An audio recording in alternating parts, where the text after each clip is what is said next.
And yeah, once we're done with this, to actually see the errors on the panel, or on the second text bar, text output that we created before, we need to change our run method, or the run my code method.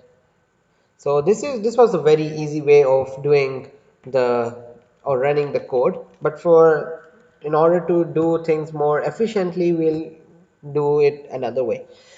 So for that, we will create a variable called cmd equals, so basically, or not cmd, let's just call it command equals to, and we'll create our f string, and in that we will run it as python and the name of the file. So we'll give it the g path, right, because that is what we have stored it. So again, we'll come here and we'll have to say that g path is a global variable, so global g path. And then this will, what this will do is, it will run the code, or execute the code as you would in from command prompt or somewhere else. And again, we need to create a process for this, and before we actually create a process, we need to import sub process library. So we can say import sub process, and over here we can say process is equal to sub process dot p open. So sub process dot p open, p open is like it will open the python thingy in a new, as a new process, so that they can easily communicate with each other. And then we will pass in our command, and for the std out, we will say subprocess dot pipe. And again, the same thing for std error, we will say subprocess dot pipe. Okay, pipe. And finally, we will say that shell equals to true. Okay, so far so good. Finally, what we need to say is that output and the error, which is, okay, I think I've named the this as output. So let me call this output result, and error, these will be equal to whatever the process communicates to them. So if the from the output of the program will be reflected here. So if it's an error, it will go into the error. If it's an output, it will go into the output result. So what we need to do here is, we need to simply say process dot communicate, and this will do the trick for us.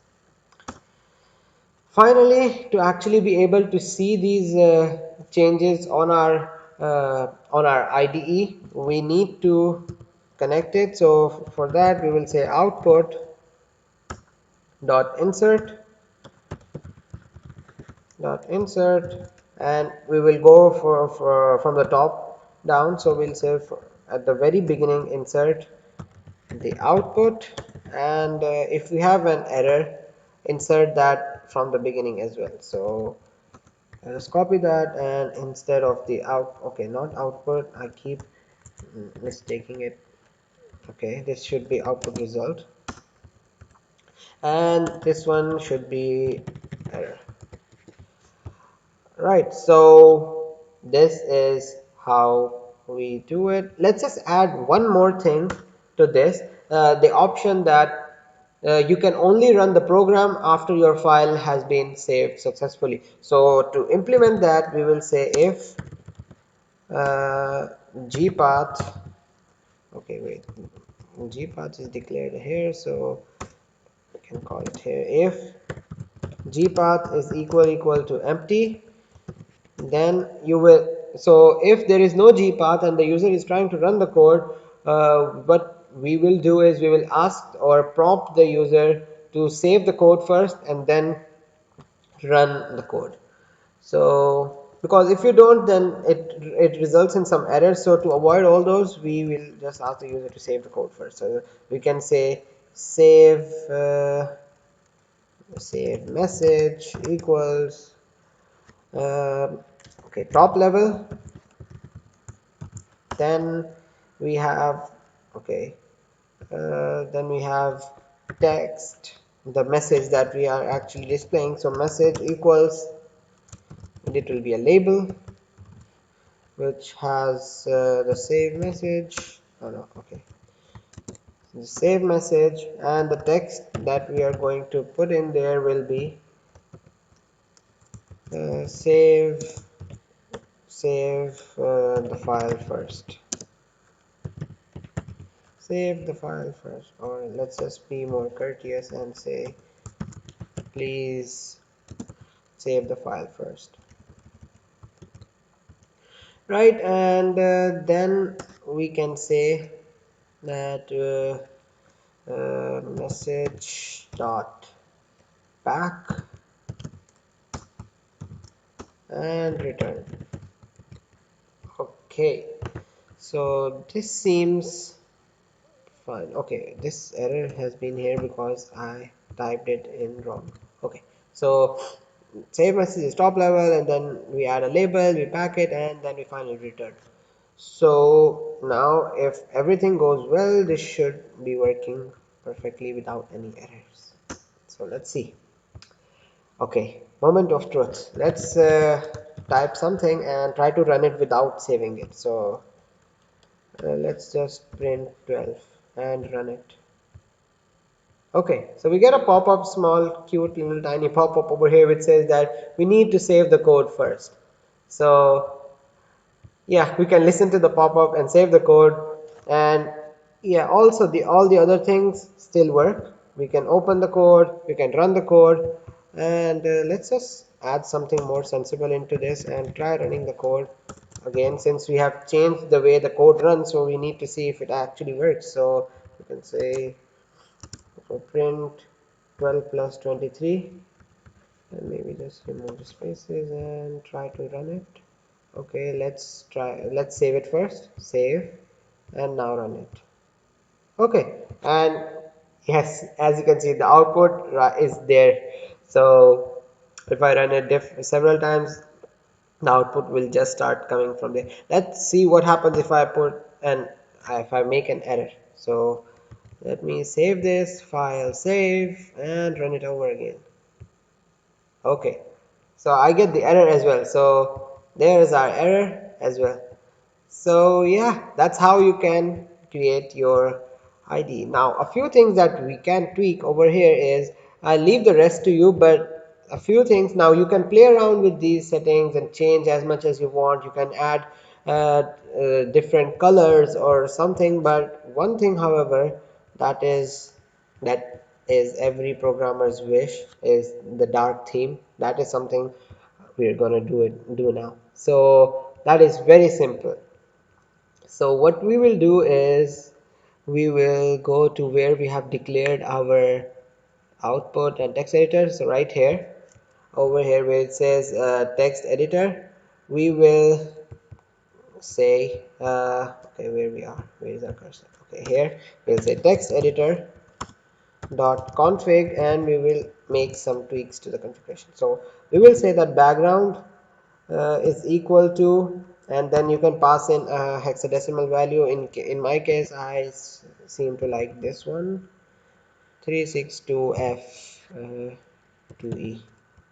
And so the background color will just change how the background looks, but the text that you'll be typing will still be black because of the default color. So you need to change that as well, and to do that you have to change the foreground color, which will be FG equals, again you can pass in the hexadecimal of the code of the color. And so I have chosen for a darker background with white, a light shade white shade of the text color. And one more thing is that when you have a dark background and a light foreground, your text, the cursor is by default black, so it won't be visible. So you need to account for that as well. So you need to say insert background equals, and Okay, this time around we won't be giving in the hexadecimal, we'll just type in white, but you can give in the hexadecimal I think as well. So let's save this and let's see if this actually made a difference. Okay, so it did make a difference. So let's try typing in. Yes, this looks better, right? It's much more easier to look at.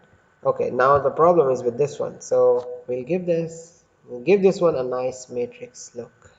Okay, so what we will do is we'll copy the same thing. Okay, instead we don't really need the cursor to be visible in this, so we will remove this part, and for the background we'll keep it same, but for the foreground we will give it a nice green color so that it looks like those sci-fi movies or cyber movies which show people coding. So we'll give it that green color so that whenever we get an error or output it feels like, oh, we have done something. So yeah, and you can change, you can play around with the colors. This is something that I'm just doing it because I like doing it. So okay, wait, why did it not change? I think I did not save the code, or what did I do? Oh, okay, I think it's because I have not changed the name. Okay, silly mistakes. Yes, and let's try running it again, and yes, there it is. Okay, now let's open up a code and see what the error colors or the message color looks like. So this should now give an error. So let's run it, and yeah, the error is a nice green colored error. So yeah, that's how your output will look as well. So the text, the code that you type in will be white, but the output or the error will be the green. Now you can play around and change the color of this and add more functionality. So that really depends on what you want to do, but this is how easy it is to create your own IDE. And the good thing about it is it's very customizable. So now that you have coded it, you know how things work and where I can improve it or what more functions I can add, and it's not very resource heavy as well. So yeah, your CPUs will be thanking you all for this. So yeah, so that's it for today's workshop. Well, that's it for today's session. I really hope you guys enjoyed it. If you did, smash the like button and share it with your friends. And if you want to be notified of any new videos that we upload, consider subscribing to our channel. And yeah, this is Amar signing off. See you next time. Bye bye.